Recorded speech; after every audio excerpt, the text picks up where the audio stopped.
I think the ask from leadership also in our organizations, the ones that you represent, has become more on data, right? I mean, they've been saying that you come back to me every year and say, isko promote kar do, usko promote kar do. And the only data that you have to show me is performance rating. And the one that I hate, which is longevity or tenure, okay? So they say, how can we move forward from there? So where is the data which can help me take better decisions? Real-time connect, which everybody is asking for. We all suffer with disparate systems. We got too many of them. We don't have connected bridges. There are new structures emerging. My colleagues have spoken since morning about agile structures and so on and so forth. How do you really enable those agile structures? Again, a lot of these agile teams are formed basis your gut feeling that, oh, this guy works a lot with marketing, so bring him together. Possibly that's not the right way to do it. Security, the most ignored piece, and digital has a way of going out of hands. And the one which is my favorite, which is the battle of the old guard versus the new guard, which I spoke about earlier in the forum, which is the multi-generation conflict. So these are pretty much things and many more that you deal with on a daily basis, yeah? So I said, okay, let me just give you a quick snapshot, a refresher. Okay, there are multiple generations, but I'll just talk about two. Okay, the rest you already know, you can Google it out. The rise of the alphas. I don't know if you've heard about this. My daughter, for example, is an alpha. And there was an experiment conducted some time back where they said there was a small girl, okay, and they gave her a magazine to read. A small girl in the sense, she could read, okay? So she looked at the magazine and she says, Dad, this is like a broken iPad. Because when I touch, nothing happens, all right? Now that's a generation which is upcoming in another decade or so. So are you ready, really? And then what I say, my favorite, is the MIB and the MISB, which I say millennial in a boomer's body or a millennial in a Z's body. My daughter keeps calling me, I love you, Dad, because you're not a boomer, because you think differently. And I say, yeah, I love myself for that, but I am actually a boomer from my age or whatever, or millennial from my age or whatever. So there are those kind of people that exist in your organization. So the last thing you want to do is, stereotype them. I love this one because every generation seems to think that we are the best. I mean, my old guard thinks that, well, these new guys, they don't know. We've set up this business in 40 years, and new guys think, these guys don't know. They haven't moved in 40 years in the same organization, right? Those are challenges. And then this, very important, you may realize this, you are suffering this in your organization if you're growing. Generational conflict is your challenge right now. And the issues at heart are control, scope, span, all of that. I keep saying, and Sudhakar has moved out, who he spoke about the trust score, which is nothing but like a Instagram, right? Verified profiles, blue ticks. So that's what he's actually trying to create. He's saying that all people, all employees, if you have a blue tick, you're good to hire. If you don't have a blue tick, you're not good to hire. It's like Instagram. So I keep saying, even my daughter, okay, she hates books, okay, and she keeps looking at Instagram and she comes back. The other day she came back and she started talking about quantum computing. Or metaphysics and so many other things. Where are you getting all this jazz from? She said, Instagram. I said, unbelievable. And she showed me that stuff. So I keep saying, is HR the new Instagram then? Can we look at HR, to have more simplified journeys? And my colleague from Reliance Industries has moved out. Attrition, as I said. But Reliance, Jio, and Meta, Facebook, they've come together and they've built a unique shopping experience. I don't know if you've seen that video, where you can do everything on a WhatsApp. Now you keep thinking HR, okay, at the background, and you say, leave management system. Why does somebody have to go through that application to apply for leave? WhatsApp, leave done. Is that too fancy a talk? Sounds like it, right? But you know what? It's happening. It's really happening. A lot of people are doing this in India. Metaverse is a reality. So if I had to tell you, okay, what really is the framework? Okay, what are the key things, key initiatives that if you are sitting in a position of decision making or you're influencing a decision maker, what are those things that you need to really work on? So it's a 5 swim lane approach. And this is not waterfall, this is agile. This is not to say step 1, step 2, step 3, I don't understand that. It's all to be done in parallel. But key initiatives that you need to look at: foundation, engage, empower, frame, and control and governance. Most important is here. All right, as I keep saying, compliances, security, very important. Foundation, how do you lay the foundation for a transformation in your organization to make those digital journeys a reality? There are about 5, 6 things that you need to do. The one that you see in bold is what I'm going to talk about. Rest of the stuff I don't have time for. As I said, I don't have 2 hours, okay?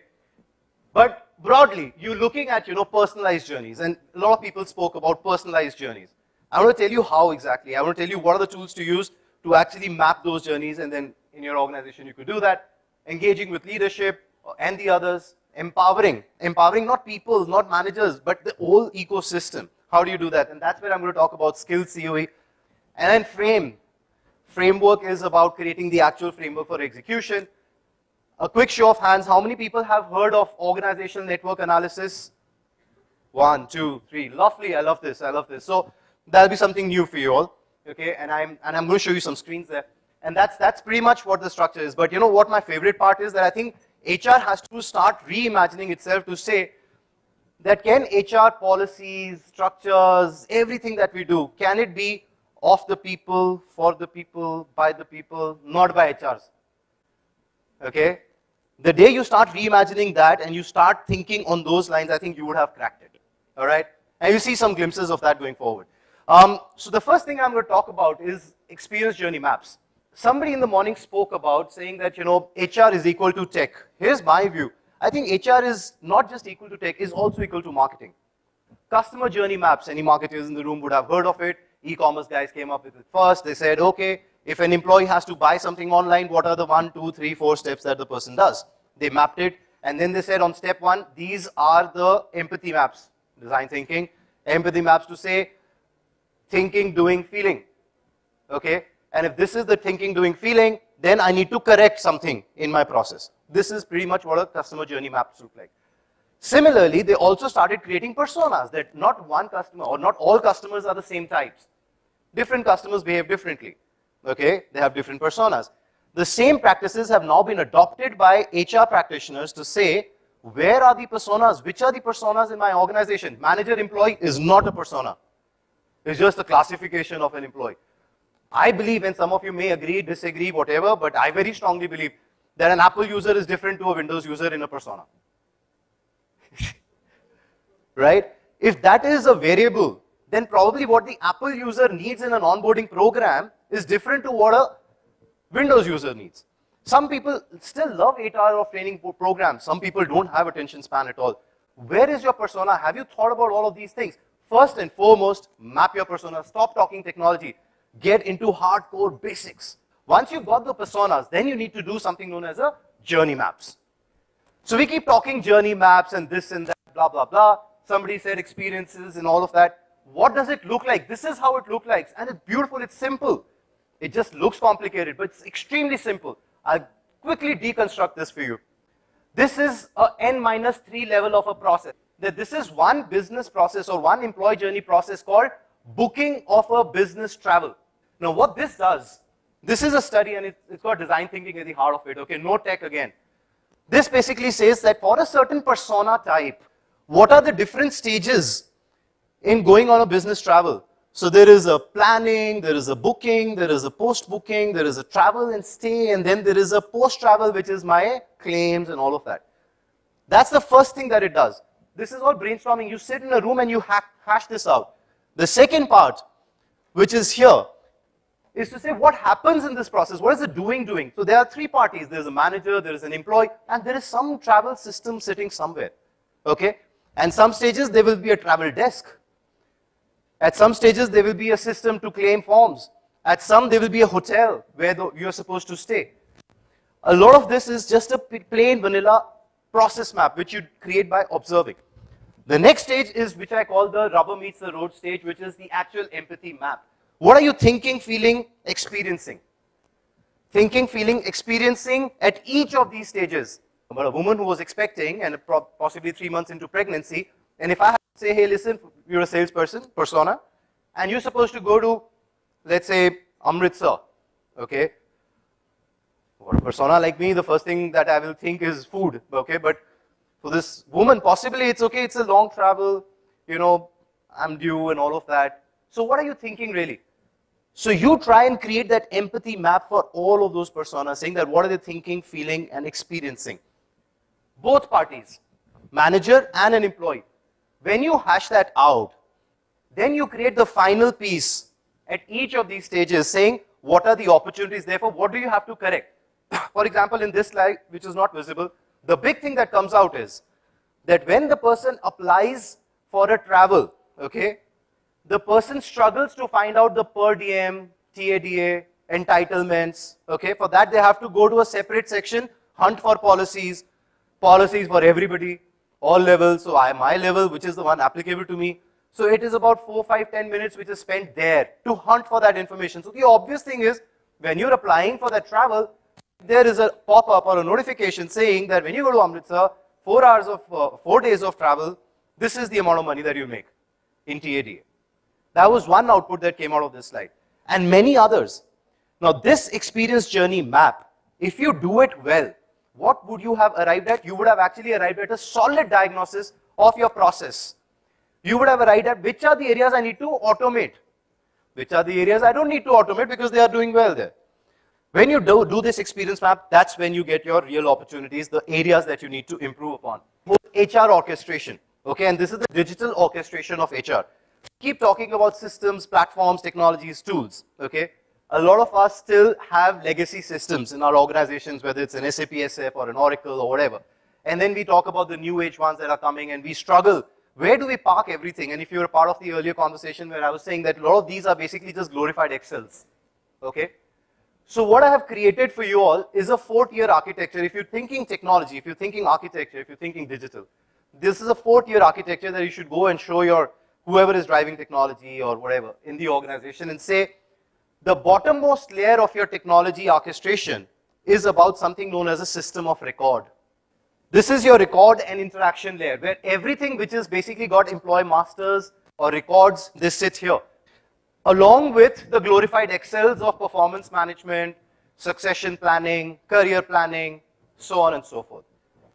This is easy peasy. You get ready-made solutions, you can park them here. Calls for an investment, we'll talk about that later. The second layer where most of the HR folks don't really focus is the intelligence layer. In the absence of intelligence, you're doing nothing but using Power BI to generate good dashboards. That means nothing. How does intelligence layer operate? The next slides talk about that. And then the experience layer. So I'll talk about the intelligence layer in a bit, but the experience layer I'm not going to talk about later, so I'm going to cover it right now.